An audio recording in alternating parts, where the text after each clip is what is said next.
चीख रहा है, चीख सुनाने आया। अरे जब मंदिर मस्जिद के नाम पर हथियार उठाया जाता है या दुर्गुणों को भी हवस का शिकार बनाया जाता है, लेकिन आपके और हमारे पुरखों ने क्या बनाया? 200-250 साल का जो संघर्ष है, जिसके बाद हमने 28 राज्य, 8 केंद्रीय शासित प्रदेश, 3000 जातियां, 35,000 उपजातियां और 650 कबीलों का ये मुल्क तैयार किया। ये ऐसे ही नहीं बना था। तारीख गवाही देगी इस लाल हकीकत की, खनक पे तलवारों की रणगान बनाया है। तारीख गवाही देगी इस लाल हकीकत की, खनक पे तलवारों की रणगान बनाया है।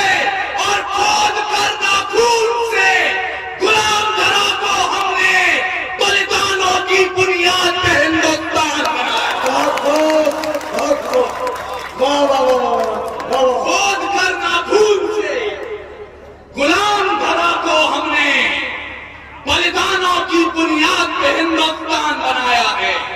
और मैं जिस हिंदुस्तान की बात कर रहा हूं, आपका तो नहीं पता, लेकिन मैं जिस हिंदुस्तान की बात कर रहा हूं वो हिंदुस्तान है जहां अकबर की सेना का सेनापति नेतृत्व राजा मान सिंह के हाथों में होता है और महाराणा प्रताप की सेना का सेनापति नेतृत्व हाकिम खान निभाते हैं। तो मैं उनको शब्द चढ़ाता हूं, हिंद जिनकी जान था, नाम हिंदुस्तानी जिनका मजहब हिंदुस्तान था।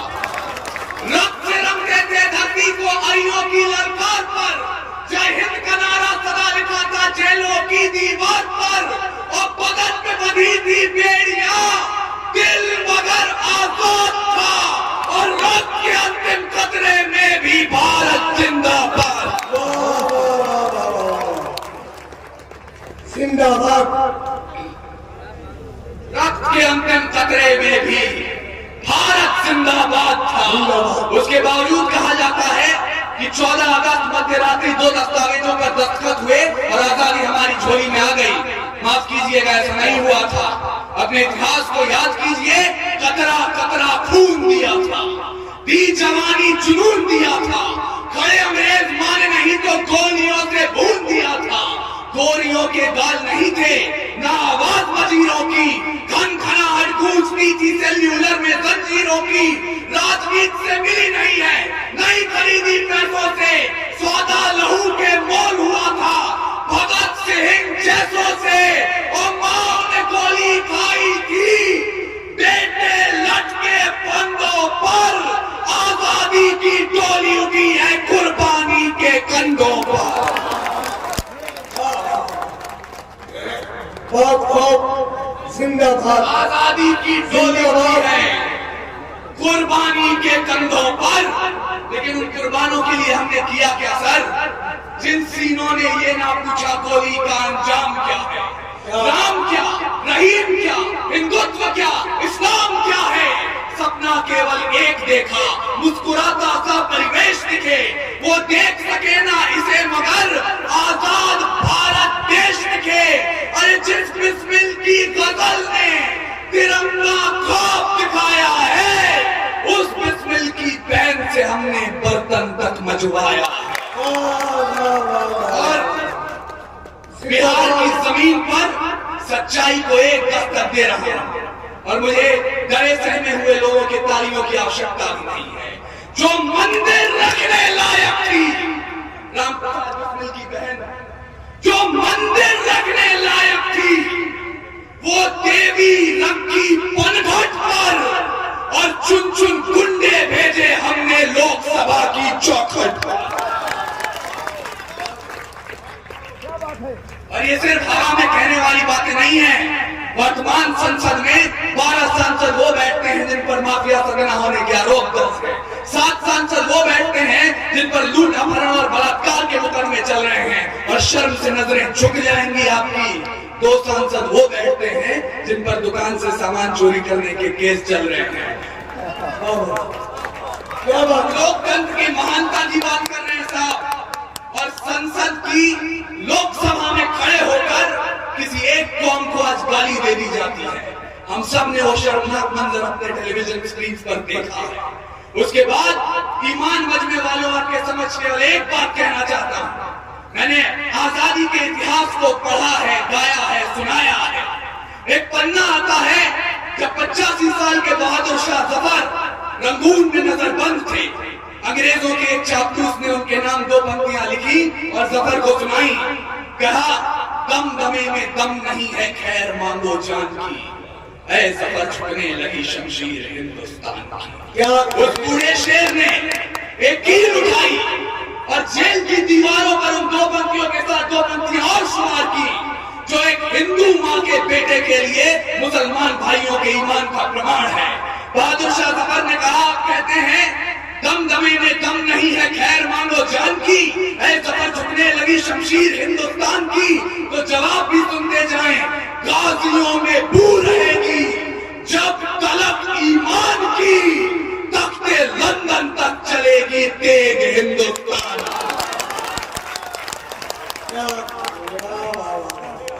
तख्ते लंदन तक चलेगी तेग हिंदुस्तान की। और हिंदुस्तान वो देश है जहां मुसलमानों की पहचान अजमल कसाब से नहीं होती, जो ताज होटल में घुसकर 166 लोगों को मौत के घाट उतार दे। इस मुल्क में मुसलमानों की पहचान होती है तो कब्रिस्तान के उन खुददार रखवालों से, जो बंबई कब्रिस्तान के बाहर खड़े हो गए और कहे मर जाएंगे लेकिन इस नापाक जिस्म को अपने कब्रिस्तान में दफन नहीं होने देंगे। सलाम करता हूं आपकी कौम को। और मुझे ये कहने में ना कोई संकोच है ना कोई डर है कि जो हिंदुस्तान के टुकड़े होने की बात पर इंशाअल्लाह बोल सकता है, मैं उसे मुसलमान मानने को तैयार भी नहीं। और मैं आपके सामने बोल पा रहा हूं, ये आपके और हमारे भाईचारे का सबूत है। या बदचलन हवाओं का रुख मोड़ देंगे हम, या खुद को वाणी पुत्र कहना छोड़ देंगे हम, और सच लिखने में जिस दिन भी कांप गई कलम, कागज को फाड़ देंगे, कलम तोड़ देंगे। क्या बात है, बचपन से सुनते आया हूं। समय की से कितना वक्त है सर मेरे पास?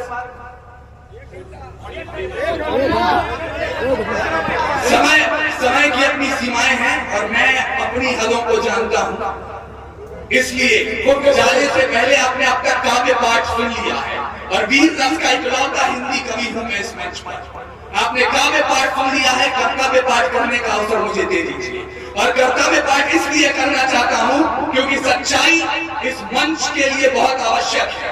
यहाँ निशावर बैठे थे, चले गए हैं, होते तो उनके समझ भी बोलता 4 पंक्तियां पुनः सच्चाई के दरवाजे पर दस्तक दे रहा हूं। और दरवाजा कितनी गर्मजोशी से आप खोलते हैं, मुझे एहसास कराइए कि एक बिहारी सचमुच 100 पर भारी होता है, क्योंकि विधानसभा का प्रांगण हमको बेनूर दिखाई देता है। क्या विधानसभा का प्रांगण हमको बेनूर दिखाई देता है, विकास पुरुष भी सत्ता मद में चूर दिखाई देता है। क्या वाह वाह वाह वाह। अगर ये मंच सच्चाई नहीं बोलेगा तो कौन बोलेगा? विधानसभा का प्रांगण हमको बेनूर दिखाई देता है, विकास पुरुष भी सत्ता मद में चूर दिखाई देता है। अरे बिहार का तो मुस्तकबिल मजबूर दिखाई देता है और हर कोयला राजनीति में कोहिनूर दिखाई। अरे वाह वाह वाह। हर कोयला राजनीति में कोहिनूर दिखाई देता है।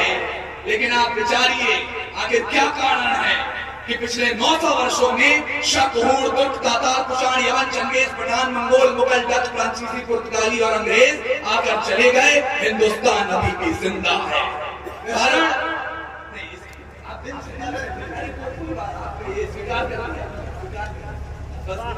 दिल से दिल की मोहब्बतें मिलती हैं तो शायद हम प्रदेश को बदलने का। मैं अंतिम पंक्तियां सीधे सीधे आप तक पहुंचा रहा हूं क्योंकि इस मुल्क को आज जिस बात की आवश्यकता है, शायद समय की सीमाएं खत्म हो जाएं, वो बात मैं कहता हूं आपसे। लेकिन पहली उंगली मैं अपनी तरफ उठाना चाहता हूं। और संकल्प लीजिए, आज जो लोग इश्क मोहब्बत के तरानों पर कूद कूद कर अपनी वाह और अपनी दाद दे रहे थे, चचा आप लोग भी जितने उत्सुकता के साथ सुन रहे थे, उसी उत्सुकता को आमंत्रित कर रहा हूं, क्योंकि खुदा ने अगर दिल में इबादत के लिए इश्क दिया है तो रगों में इंकलाब के लिए खून भी दिया है। उस खून की हरारत को मत भूलिएगा। रावण नहीं हम पलने देंगे साधुओं के वेश में, चाहे आसाराम हो या राम रहीम। रावण नहीं हम पलने देंगे साधुओं के वेश में, और अफजल नहीं पनप सकते हैं अब्दुल कलाम के देश में।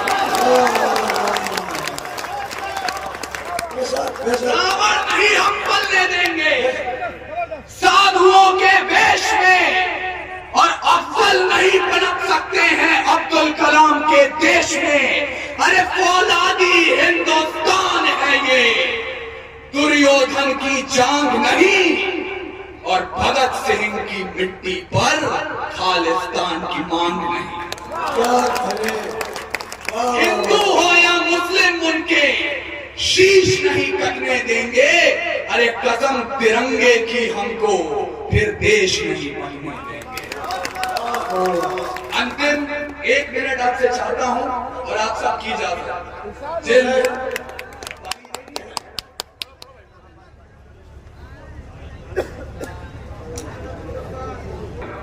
अगर आप सब ने अपनी बेदारी दिखाई तो इफ्तिखार आलम साहब और आरिफ भाई अब जहां भी हो, ये जो खाली कुर्सियां दिखाई दे रही हैं, ये भी तालियां बजाएंगे।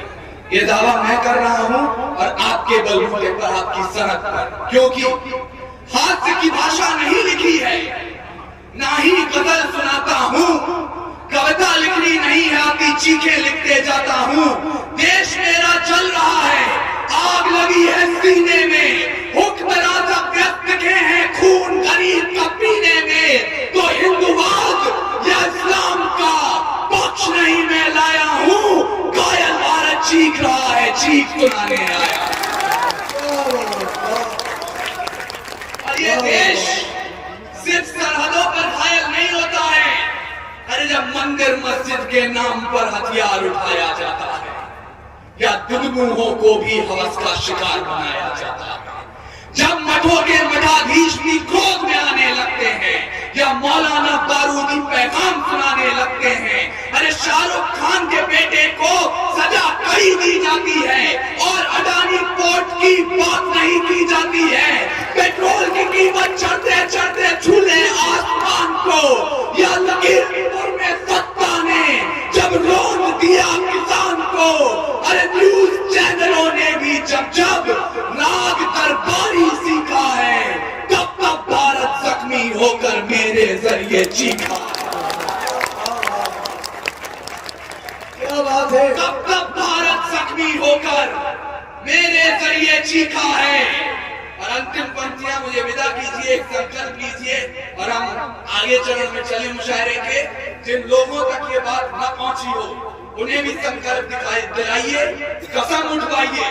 आज हमने कौम की नुमाइंदगी की बात की, आज हमने हिंदू मुसलमान एक करने की बात की, मोहब्बत की बात की, माँ की बात की, लेकिन मादरे वतन को मत भूलिए, भारत माता को मत भूलिए। शीत की जो शीत गिरे, गीत प्रेम के गाऊंगा, मौसम हो जो हंसने का, बारंबार हंसाऊंगा, जुल्फ लिखूंगा कजरारे और चाल ढाल मधमास लिखूंगा, धड़कन किसी के नाम सदा और यौवन का एहसास लिखूंगा, पर भारत माँ को दर्द हुआ तो चीखूंगा, चिल्लाऊंगा, गली गली में घूम घूम कर माँ की पीर सुनाऊंगा, आजाद भगत सुभाष पटेल को रात कुरेद जगाऊंगा, अशफाकुल्लाह खां की बांधी काकोरी दोहराऊंगा, और शमशीर बना के कलम को अपने तिरंगे का जयगान लिखूंगा, दुश्मन की चौकी पर चढ़कर जय जय हिंद